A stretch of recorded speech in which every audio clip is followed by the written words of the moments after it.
Reports coming from inside Iran are suggesting up to 12,000 people have been killed by the regime. Footage that has been verified by Western media shows 180 bodies piled in a community centre, categorised by age and address for their parents to rummage through to find their dead children. Today we've seen Kurdish forces incur on Iranian territory, which the IRGC are now fighting. Donald Trump has told Iranians help is on the way and threatened that he will hit the regime hard. The US president has evacuated an airbase. The last time he did so was to hit Iranian nuclear facilities. Well, to discuss all of this and what the consequences could be is Mani Basharzad. So, Mani, back by popular demand, could you give us a little bit of an update of where the protests stand in Iran at the moment? In the last 10 days, they have killed more than 12,000 people. To give it a bit of more context, 6 times more than Tiananmen Square in China, 4 times more than 9/11. And the important thing we should understand is, this is a regime killing its own people. This is a regime which brings Iraqi proxies from Iraq to kill Iranian citizens. This is the situation we are seeing. But what caused the regime to use this level of violence? The answer is, we have seen the biggest protest in recent Iranian history. Based on what Donald Trump wrote in Truth Social, more than millions of protesters joined the streets. What was the main reason for that? We saw protests in the last 10 days. Why in the last 4 days it was so significant? Because of Reza Pahlavi, the Crown Prince's call to action, which he shared a video on his Instagram calling for a protest on an exact date, an exact time, which millions of Iranians showed up. The video which Crown Prince shared got more than 3 million likes and 90 million views, a record in Persian Instagram. And the regime used its old technique, shutting down the internet. Do you know, it may be interesting for the audience and you. The last time the internet used this technique, I was living in Iran. They shut down the internet for 2 weeks, and in 3 days, they killed 1,500 people. It's a regime tool to do 2 things: use unimaginable amount of violence and engineer the narrative. Because when there's no access from Iran to outside world, the regime can engineer the narrative through its useful idiots in the West. Can I just ask you where you got that 12,000 figure from? At different sources, this has been verified by BBC, it has been verified by Manoto, by Iran International, and by various human rights sources, which we have in Iran and outside of Iran. And then you see the pictures. There's complete internet shutdown, but the regime uses this technique to export fear. When we see the videos, there are just piles of bodies together, like Kahrizak or Behesh Zahra. You see families in line waiting just to find which body in a bag is their sister, their brother, their dad, their son. And when you see those bags of bodies, they have the names and the date of birth. And what are the date of births? 2008, 2009, 2010. They're killing teenagers. Before these protests, from 2022 onwards, they killed 86 minors in the protests. And some of them, which they were girls, they've been raped by the IRGC members, like Nika Shakarami, which has been a BBC report on the exact thing that happened to her. She was 16 years old, was raped by 2 of IRGC members, and then killed, and then they threw her body in the street. When you're facing a regime which kills 12,000 of its own people, shuts down the internet so they can have access to literally nowhere. It's not like you can have VPN to have access to Instagram or other social medias. You literally have access to nowhere. And brings Iraqi forces to kill Iranian people. It is clear. It's not a government by the people, for the people. It's an occupied force. It's a government which hates Persian culture. It's a government which hates Persian people. When Ejei, the head of the judiciary, says there would be no mercy for the protesters, what does that mean? It means that you can use any amount of violence that you want. And they're doing that. The last thing we got from Iran is, when they attacked a hospital, they shot at the people who were in the hospital. They literally killed people in the hospital. 10 days ago, they went to hospital to arrest protesters. Now they go to hospital to kill the protesters. Yeah, it does seem that they're kind of spinning out of control. To give a little bit of backdrop for what you've just said there, the BBC have been able to verify that families have been searching for bodies that the regime is dead bodies that the regime is piling up at Karizak Forensic Centre in Tehran, and the BBC counted 180 dead bodies in one video, and in another video there were another 50 dead bodies. So it just shows the scale of the repression here. There was a woman who has escaped. Who got to Dubai, and she told Sky News that people were just being shot in the head at protests. There are other reports that they're using rubber bullets, but they're aiming for the eye. And Yeah, I only think, just to add to your point, in Farabi Hospital, which is a hospital for eye surgery, more than 100 people's eyes have been brought out of their head just because it was shot. Only in one hospital in Tehran. so it just goes to show you that's not crowd control, is it? There's a video of a man, an artist, who's just got out of Iran and gone to Turkey, and he's crying, saying they're killing people. Do the Iranian people feel a little bit abandoned by the West here? I mean, it's only we're more than 2 weeks in, and Keir Starmer only today has said something about it, and even then he's just saying that he condemns the repression. This is a country that we're very well historically entwined with. There's a huge Iranian diaspora. I reported yesterday that there were different groups of pro-regime and anti-regime groups fighting each other in the streets of London, and that's all our Prime Minister has to say. It's a disgrace because it's not a normal repression. When you kill 12,000 people in less than 4 days, it just shows that it's not a repression. It's a country in a war with its own people. Yeah, It's a government which brings people from other countries to kill Iranians. The IRGC doesn't have the name of Iran inside of it. It's a terrorist organization. And proscribing IRGC as a terrorist organization is the simplest thing that the UK government can do. But they're scared for the voters, which may be more empathic to the Islamist ideology, not to vote for them. And this, I think, Iran would create a new discourse in the West. What do I mean by that? If we want to get deep theoretically, what's happening in Iran is not a revolution. Why? Because it's a small? No, millions of people are showing up. It is a counter-revolution. Counter-revolution against the Islamic Revolution of 1979. When you see Iranian people burning the Islamic Republic's flag, which has the name of Allah in it, and then they're replacing that with the lion and sun, it shows this is a revolution to take back our soul, what was stolen from us by the Islamists, our history, our culture, our tradition, our poetry, our simple joys of life was stolen from us by the Islamists. And then, Foucault called 1979 a spirit in the spiritualist world. I would call this revolution, counter-revolution, a spirit in a spiritualist world, which is a country standing for its own values, own culture, against those who hate it. And if you go to a university in Iran, if you go to a school in Iran, what they teach you in history classes is to hate your own culture.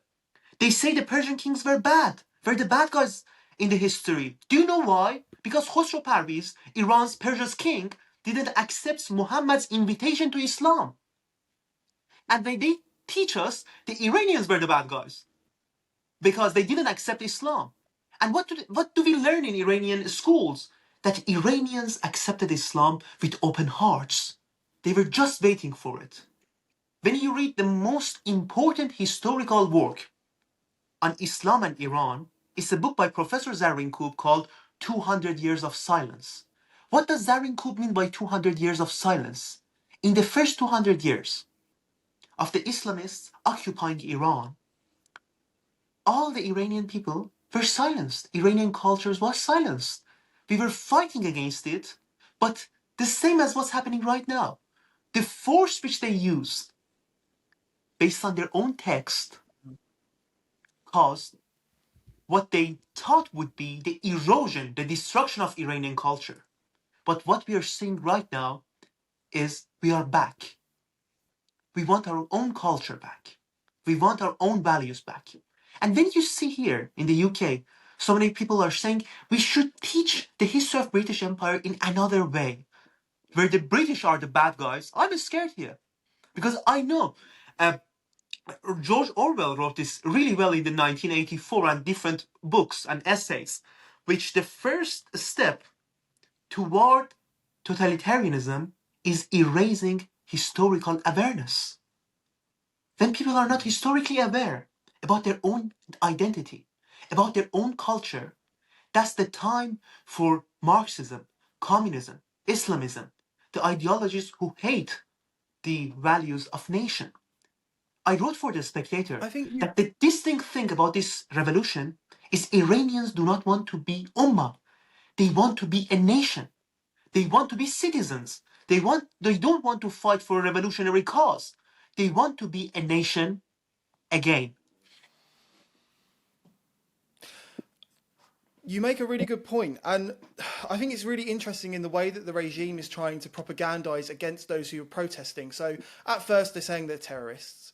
Now they're saying that they are Zionists, and now they've gone to enemies of God. And I think what's interesting about that is when I've spoken to Iranians who are against the regime, they say the regime itself doesn't necessarily see itself as Iranian. And I think as a foreigner, you might say that this is an internal war between two factions of a country that's existed for hundreds of years. The people that want an Islamic regime and the people that want a more westernized regime. But it's not necessarily the case, is it? Would it be more apt to look at the regime more like a Shia empire, and that the Iranians are saying, not on our land, we want our country back, we're not the place for your Shia revolution? You're completely right. The thing people should understand about Iran is not Iraq, Iran is not Libya. It's a country that has been occupied by what you call the Shia empire, by the Islamists. And people clearly do not want that. What was the mistake in Iraq or Libya after the intervention? The problem was, I'm quoting Tony Blair himself. He said, I underestimated the power of political Islam and radical Islam in the region. The difference in Iran is, when the Islamic Republic is gone, there's no force for political Islam. There's no force for radical Islamism. People are tired of that. You can't say the same thing about Turkey. You can't say the same thing about other countries in the region. There is still a demand for Islamic government. But Iran is quite different because of two reasons. The first one is you have Persian culture against the Islamic culture. The second one is you have an experience of Islamic government, which people have understood. Under the Islamic tyranny, what's life going to be? Could I just pause you in there and just ask you, who are the Persians and how are they different from Iranians? What's the difference? The thing is, Persians comes from the Persian Empire, which goes back to be the world's oldest empire. And the history of Persians, when you go back to history, you have Cyrus the Great. 2,500 years ago, he wrote the Cyrus Accords, which is still relevant when Netanyahu and Trump use the term Cyrus Accords. And in the Cyrus Accords, his idea is how can we have a model of pluralistic governance, which people from different religions, different values, different backgrounds can live together. That's the Persian culture. A culture of tolerance, a culture of living together with our differences. And the idea of monarchy, 2,500 years, 200 years of monarchy, which we had. But I would put the Persian culture and the Islamic culture. The Islamic culture is a new thing compared to the Persian culture. It comes from 1400 years ago with the birth of Islam.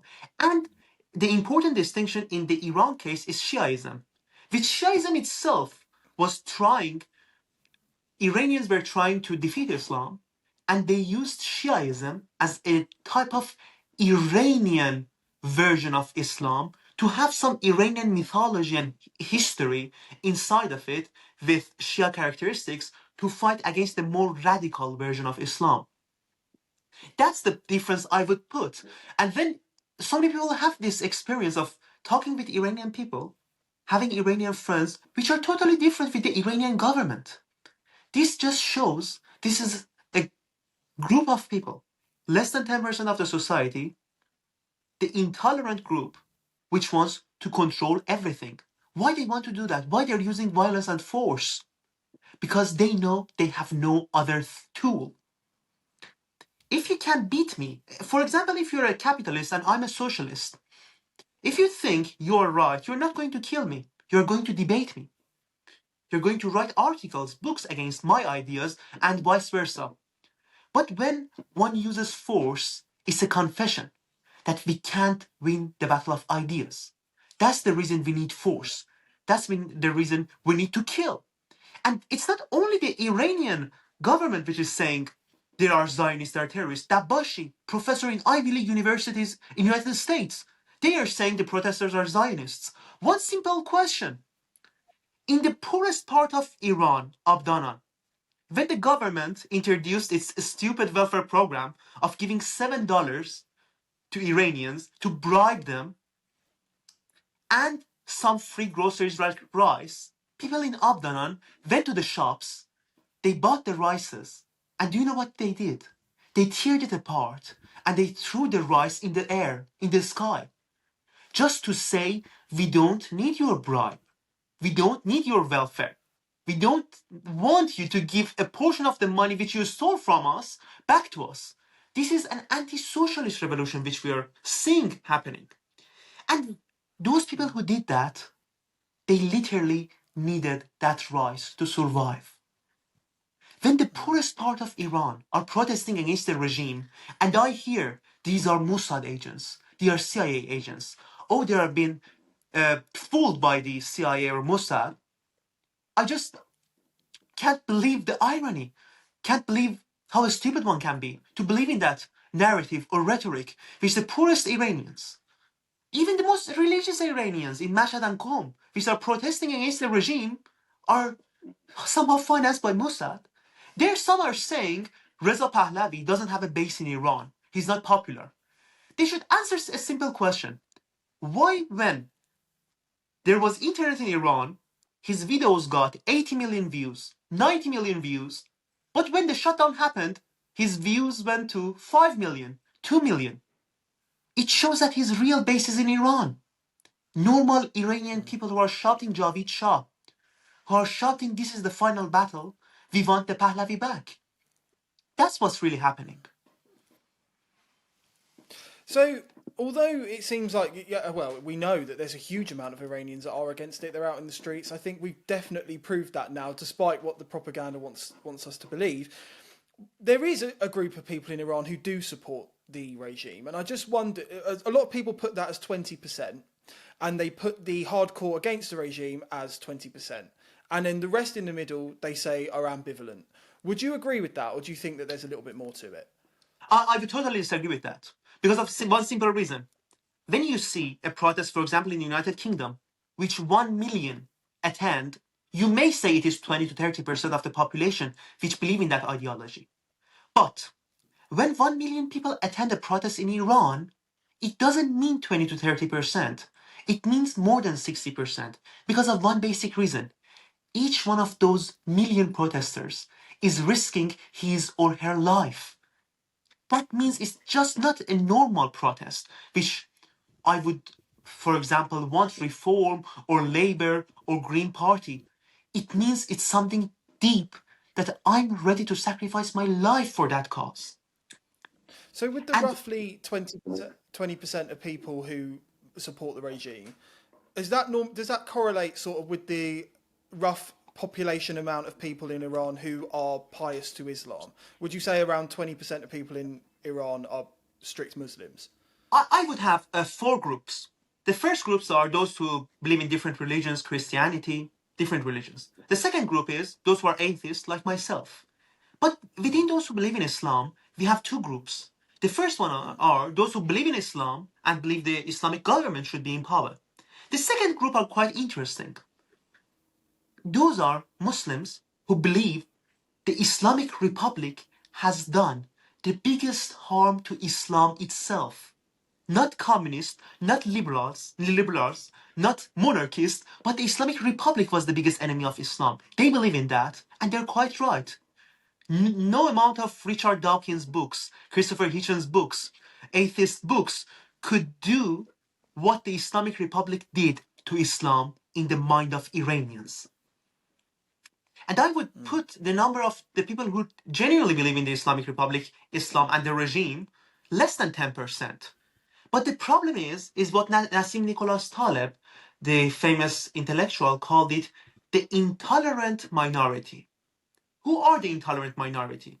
The minority who has guns, who has the monopoly of power, who has the monopoly of force, who has all the important institutions in their own hands, which they may look their 20%, 30%, 40%, but in reality, they're not as big as they want to show the world. They're smaller than that. That's the reason why the Islamic Republic is creating AI-made videos to show its propaganda, to show the support for the regime, because they basically do not have enough people supporting the ideology. So that leads us very nicely into the idea of intervention. See, Iranians, from what I can see on social media and through Reza Pahlavi, are asking for some intervention, especially from the US. And many people who feel as though the US and Britain have been burnt by their experiences in Iraq and Afghanistan and elsewhere are completely against it, and they feel like it's the neocons out again trying to create trouble for resources. And by what you're telling me, it seems as though any intervention that could overthrow the regime and install a more secular government has probably a lot more chance of success in Iran because you have a population that is ready for that.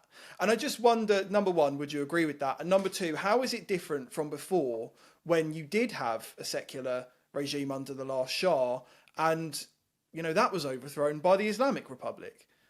Could we not risk another backlash? I totally understand the trauma which comes with the Iraq and Libya intervention. But there are three important things different in the Iranian case. In which Middle Eastern country you see the protesters in the universities saying United States is not the enemy is within? In which country in Middle East you see people renaming the name of the streets to the President of United States, Donald Trump? In which country in Middle East, not only Middle East, in the whole Europe, you see in universities, university students, which are usually leftists in other countries, in Iran, what they're saying, this is the slogan, down with three corrupt souls, the jihadists, the Islamists, and the communists. The first element is, you have a really pro-Western population, which wouldn't have a backlash that had in Iraq or Libya, for example, because the society is demanding the foreign intervention. Not only a group of neocons in the Congress, it is a society. The second element, which plays an important role here, is you have a clear alternative. Crown Prince Reza Pahlavi is a unifying force for the opposition of Iran for a smooth transition of power. People accept him. The opposition, even the Democrats who do not believe in monarchy, are supporting the Reza Pahlavi because he's saying there would be democratic elections for the model of government, whether it's going to be constitutional monarchy or a democracy or a republic. That's the main thing. And the third reason is this can be possible without any boots on the ground. Why I'm saying this? Because in Iraq or Libya, you were facing a modern military. In Iran, you're not facing that. You're facing IRGC, which is completely dependent on one person, which is Khamenei. All the important leaders were killed in the 12-day war, as we discussed in the last interview. So there's no power in IRGC or in the military to do a coup against the regime. Or if there's a foreign intervention, they could have a military government. And there has been a lot of research about the structure of IRGC, which says it's totally dependent on one person, which is Khamenei. So, in this case, you have a system highly vulnerable, highly dependent on some certain characters like Khamenei or Larijani and some certain bases. That makes the case for foreign intervention quite different, whether comparing to Iraq or Libya. And on the second point, whether if we are going to have think loudly, it's going to be a regime change, the monarchy is coming back, would the Iranians, after 50 years, after 40 years, do an Islamic revolution again? I don't think so. Because the biggest enemy of political Islam is political Islam in power. Because when they gain power, everyone understands the whole idea of this is the religion of peace, we're going to be tolerant, if they were just lies. So the Iranians have experienced radical Islam. And based on their living experience, they're not going to want Islam back. And the most important thing is, Islam was imposed to Iranians in 1979 by a radical minority of the leftists and the Islamists. It wasn't an uprising of 20%, 40%. The Shah called the Iranians who didn't protest, who wanted the monarchy in 1979, but didn't go outside to protest for keeping the monarchy, the silent majority. But today we are seeing that silent majority in the streets. They're not silent anymore because they have experienced what their silence could bring for the fate of their country. 47 years of Islamic oppression, dictatorship, tyranny, and killing its own people, bringing soldiers from other countries, other Arab countries, to kill Iranian people. Yeah, we're still waiting to find out whether the West will go in, but I think there are some important signs of maybe some intention, especially with Donald Trump. He has told Iranians that help is on the way. There are evacuations at a US airbase, which the last time that was evacuated, he did the strikes on the nuclear facilities. Do you think that Trump will ultimately go in? And another, obviously, the person who's being touted, the people that the Iranians are getting behind, is Reza Pahlavi. But there's no reports of any contact between Trump and him. And there was an interview where Trump was asked about it on Fox News, and he said it's not appropriate for him to speak to him. He seemed as though he wasn't convinced that he would be the guy he would want to put in. I have some new news, which is Axios had a work which said Witkoff had a meeting with Reza Pahlavi, the closest advisor to Donald Trump. Steve Witkoff had a meeting with Reza Pahlavi, and this shows Trump is changing his mind, and there are going to be some changes after he said he's quite ready. But on the idea of the foreign intervention by US, we all know as journalists, no one can predict Donald Trump, which is easy to say. But if I want to try to predict it, I would say Donald Trump attacked Iran before with its B-2s, the nuclear facilities. Before that, he killed Qasem Soleimani, the head of the IRGC, which if he was alive today, we wouldn't have this idea that it could be no boots on the ground because he had the power to do a coup or anything else. So this time, I think based on Trump's record against the Islamic Republic, I would take Trump's threat really, really seriously. And just to say another point, so many analysts, so many journalists in mainstream media are type of suggesting this narrative that if the US intervenes, then it gives a justification for the Islamic Republic to kill people more than it's killed before. The simple thing that you can say to that is, in the last 10 days, did we have US intervention? No. They killed 12,000 people. This is not a regime which says, okay, the US is going to attack me, so I'm going to not kill the Iranian protesters. This is a regime which literally is saying, if the US is going to attack me, I'm going to attack the US. I'm going to attack its bases in Qatar, which is basically the thing that so many officials in the Islamic regime are saying. We're going to attack the US bases in Middle East. We're going to attack Israel again. So you should understand the mentality of these maniacs.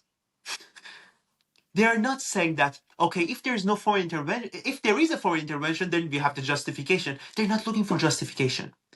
When they rape 16 years old, when they torture teenagers, do you think they would say, okay, if there is a risk of foreign intervention, then we are going to change our behaviors? No, they're not going to change their behaviors. Because it's a regime which is ideology loves the idea of war.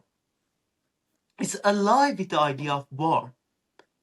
This is the same with Taliban. There was a really interesting article about the Taliban officials saying that they have been bored with bureaucratic work. Yes, they are bored because when they're not fighting, they have nothing else to do. An Islamic regime is not going to say, okay, Now that there's no threat from United States or UK or Western countries, let's think about the welfare of Iranian people.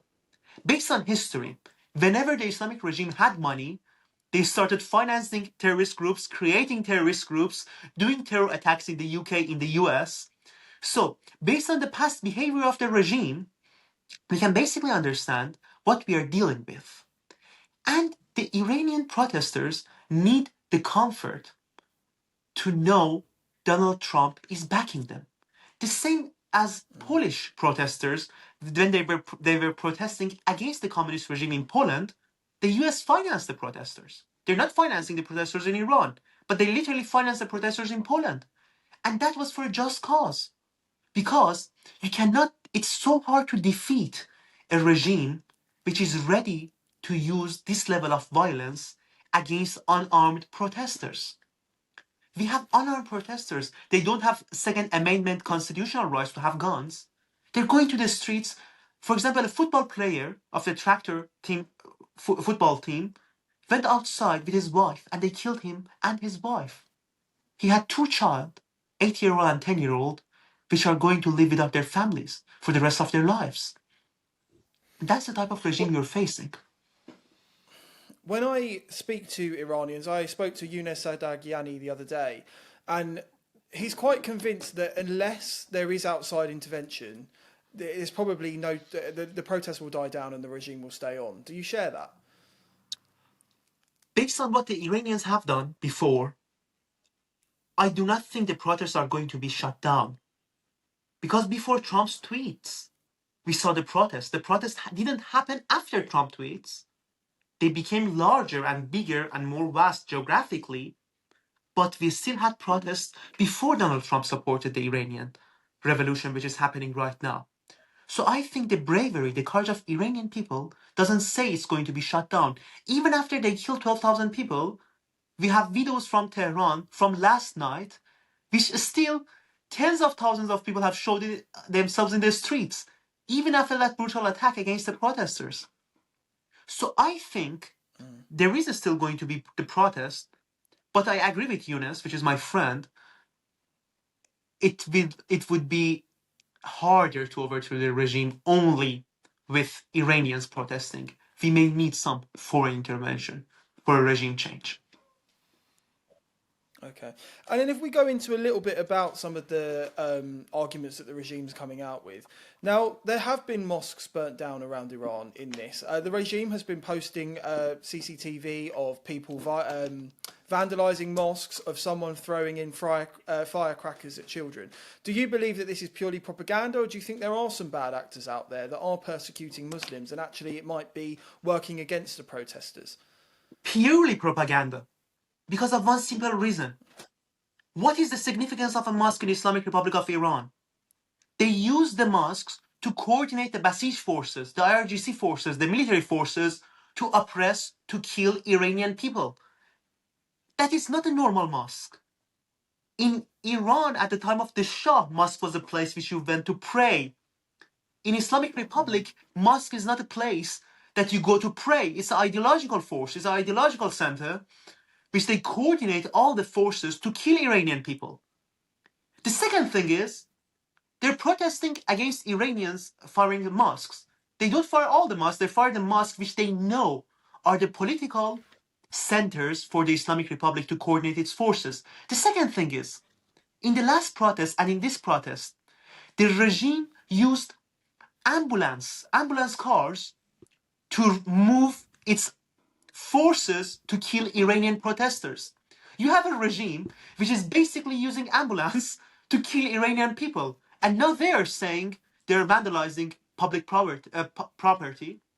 The Iranian regime itself is using ambulances, hospitals, mosques to kill Iranian people. And suddenly the Iranians become the bad guys. That they don't have anything, they don't have any guns. They're standing against this regime without guns, unarmed. Millions of them are standing against that, risking their lives. And then the regime says they're violent. And then the useful idiots in the West, for them, say that they're influenced by Zionists. they're influenced by CIA or Mossad. They're just normal Iranian people. And what they want is, they don't want genocide. They don't want the complete eradication of Islam. If it was that, there wouldn't be Muslim protesters. We have videos from Qom, Mashhad, people with hijab are protesting. If this was a protest against Quran, against Islam, it's a protest against political Islam. If it was against Islam and we wanted to burn the mosques, why Muslims are protesting as well? This is a question they should answer. Iranians are people of tolerance from 2,500 years ago. And if there is a regime change, there is going to be eradication of political Islam, not the religion. People should be free to have their own religion, the same as they are here. I can be an atheist, someone can be a Jew, someone can be a Christian, but it doesn't mean the state should impose a religion. It means secularism, the separation of the church, in our context, the mosque, and the state. The mosques that they're talking about is not some innocent place. It's their center of political violence. And we have all the pictures which they're training Iranian teenagers, 15-year-olds. They're giving guns to them to kill their own compatriots. That's how the regime is using the mosques. Yeah. The UK. So we have a very entwined history with Iran. We've always been involved. We've always had an opinion on anything that's gone on there. And suddenly, this time, silence. And you could think we're under a different kind of prime minister, under Labour prime minister, who seems to be ashamed of our history of being engaged with the world, be ashamed of our history of empire, and maybe he just doesn't want to get involved. But then he's talking about sending soldiers to Greenland. I would say that's quite a imperial thing to do. I would say putting soldiers in Ukraine is quite an imperial thing to do. So obviously it's speculative, but I would say that that tells me maybe the UK government doesn't want the regime to fall. There is a big misconception about the Islamic Republic, not only among the Labour politicians, but among the conservatives. For example, the last time the proscription of IRGC as a terrorist group was a big debate in the UK, Boris Johnson was the Prime Minister. And do you know what he said? His idea was, we are doing a lot of business with Iran. And so many of Iranian companies are owned by IRGC, members or people affiliated with the IRGC. So if we proscribe it as a terrorist group, we're going to lose money. We're going to lose trade.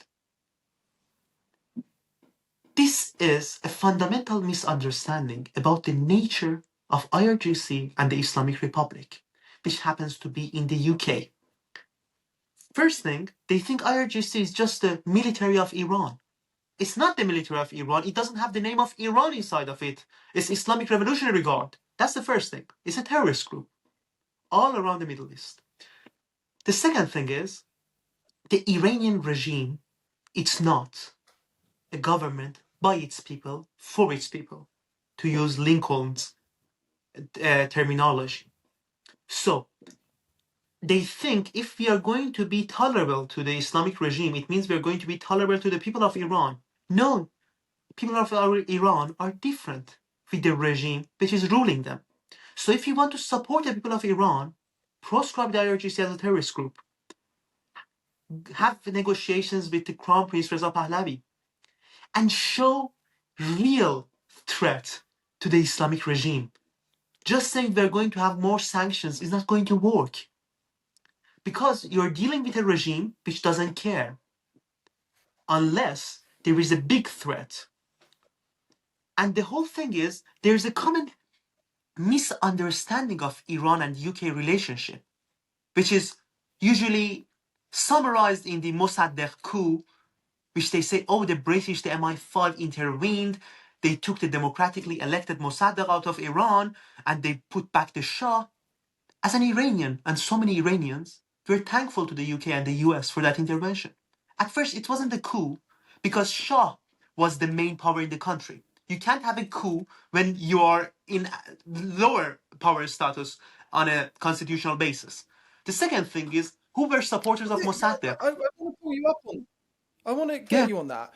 The narrative that is always put out there is as if the Shah wasn't sitting on the throne at the time. He was. He was sitting on the throne. Who was supporting And Mossadegh they at the make it time? out like they make it out like he wasn't there and then they put him in. That's not true. No, the Shah was in power, and based on the constitution, the Shah had the power to get rid of Mossadegh. Who was supporting the Mossadegh at the But time? Tudeh it's party. just Who like created the Tudeh party? Stalin. Who was the biggest ally to Mossadegh? Fatemi and the Islamist terrorist groups, the Fadayan Khalq. They were the biggest supporters of Mossadegh's government. And when Mossadegh got the votes, he got rid of the parliament. What did Mossadegh say to Rasmara, the prime minister of Iran? I'm going to kill you. He literally said, I'm going to kill you to the prime minister of Iran. And when he gained power, and his whole idea was we're going to nationalize the oil, and this was his argument. The oil of Iran is for all the Islamic nations. He was the father of the Islamic Revolution. I am thankful to the UK, I'm thankful to the US for that intervention that happened, that brought the Shah back. The Shah was in power, and then Mossadegh did an illegal, based on the law of the country, coup against the Shah of Iran. What was Mossadegh's plan in power? He wanted to separate the schools, boys and girls in different separated schools. What was Mossadegh's plan? Nationalization. What was Mossadegh's plan? The whole anti-West rhetoric, which today in Iran is its goal to get rid of Israel and death to the US, death to the United Kingdom, the whole narrative comes from Mossadegh. He was the main proponent of anti-Western ideology in Iran because Iran has oil industry thanks to United Kingdom. We didn't have the technology, we didn't have the resources to extract oil. We had the company, Iranian oil company, thanks to the United Kingdom. And then Mossadegh suddenly said, why the UK should have a big stake in that company? Because it created it. And then he said we should nationalize the oil 100% for Iranians. It is Iranian oil only for Iranians. He did nationalize the oil, and what happened? No one bought Iranian oil. We didn't have the technology to extract the oil. We didn't have the customers. Our biggest customers were the Western countries. And when the Shah took the power back, we could go back to normal. The UK had its own stake in the company, and it was well deserved because we had the oil industry because of the United Kingdom.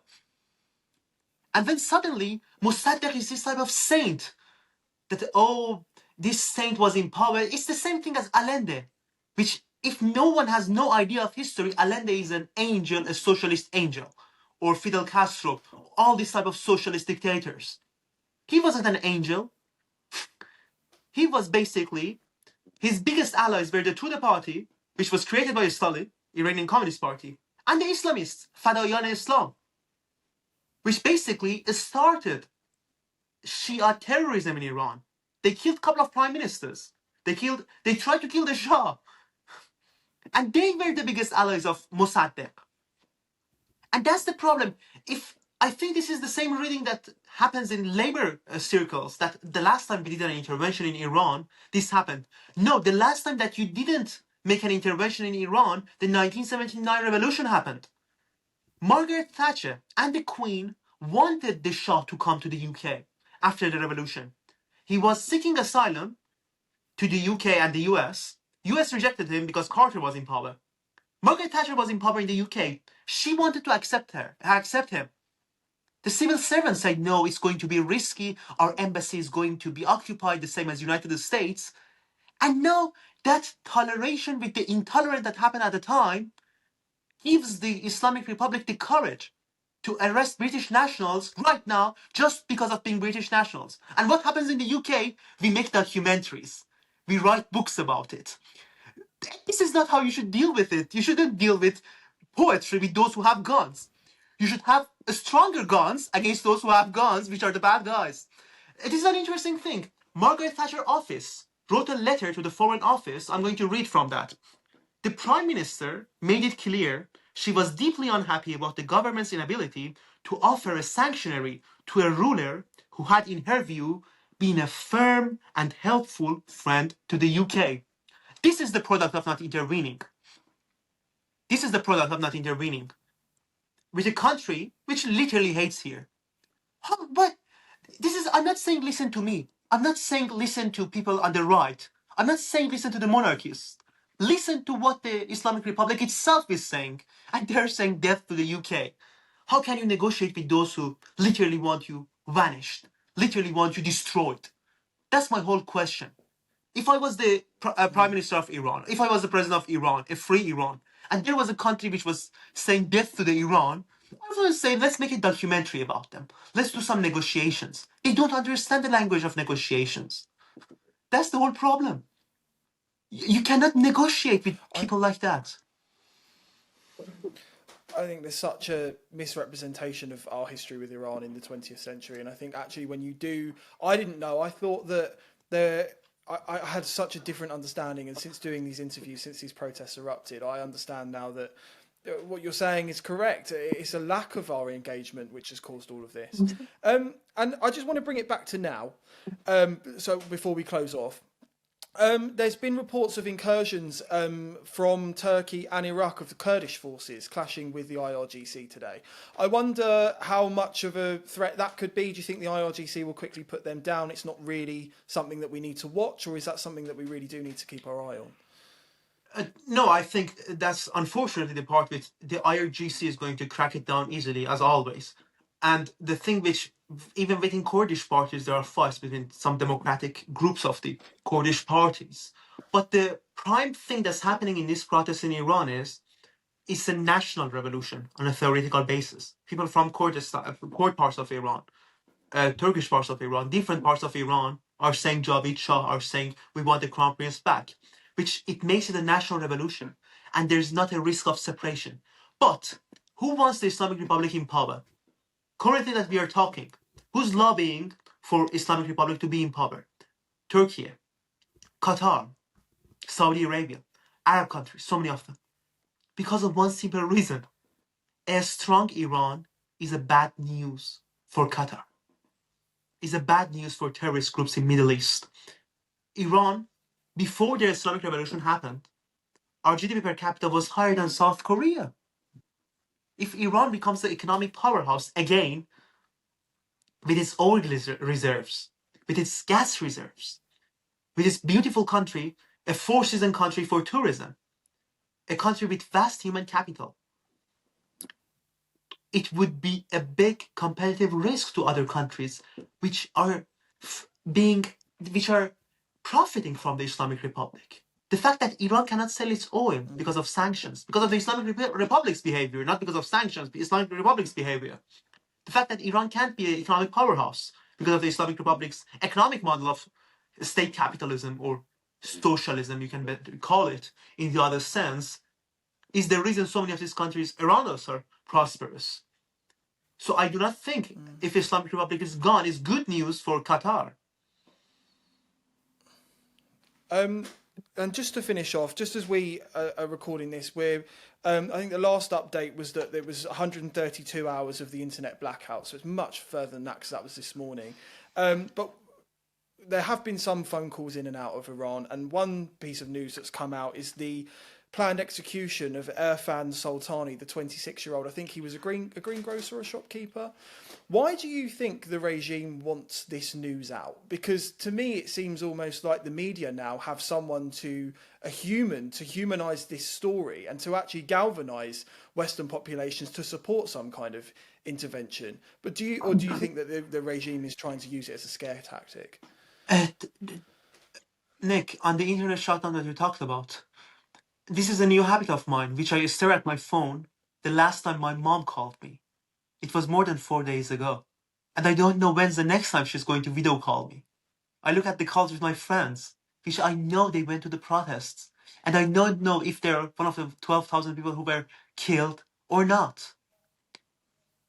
The thing about the internet shutdown is they want to engineer the narrative they're feeding to the West, which there's no protests. It's only the CIA and the Mossad.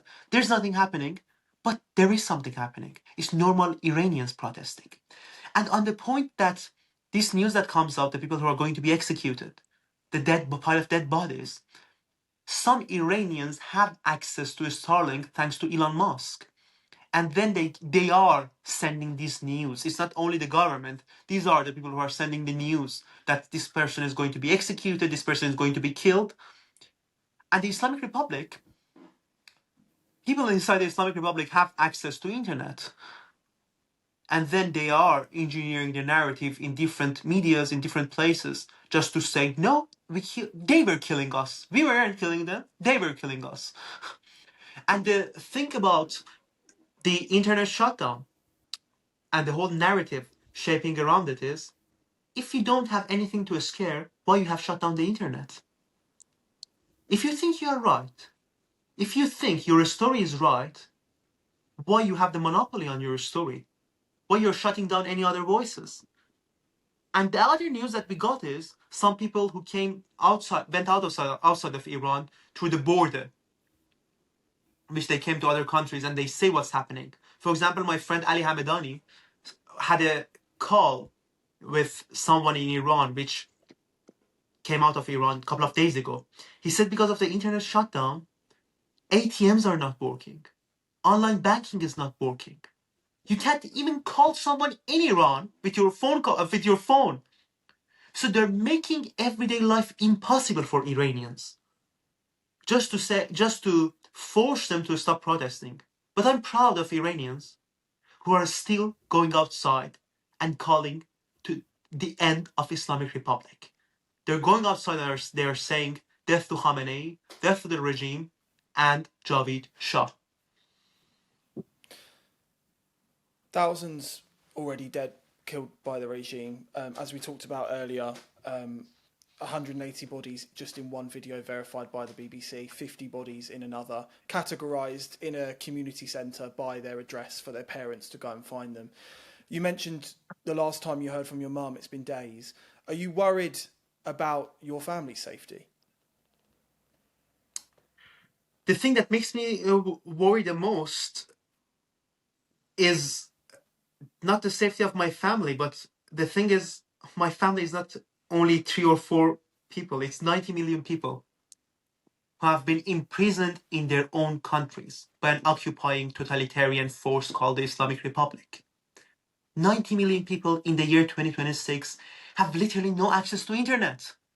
They can't call outside of the country. They can't have any form of communication.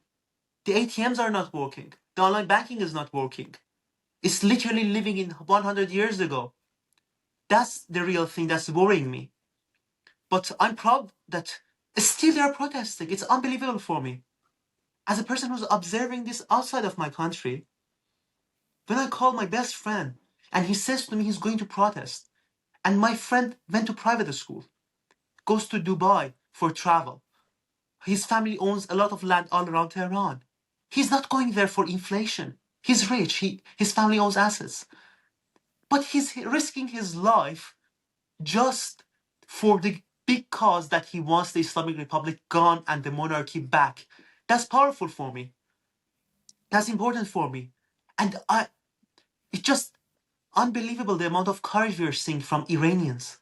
People are going outside with their children, with their family members. This is a type of a national uprising for taking the soul of our country back. It's not an economic protest as some propagandists they want to try to push that narrative.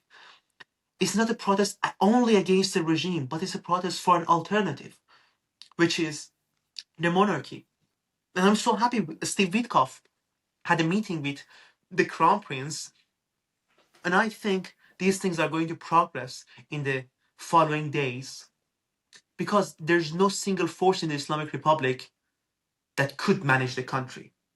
And the Israelis and the Americans know this really well, that the reformers may look different than the hardliners, but they think the same. Well, thank you so much, Manny, and you're welcome back anytime, as and when as and when things evolve. Thank you so much, Nick. I should thank you on behalf of Iranian people for giving us, echoing our voices through GB News.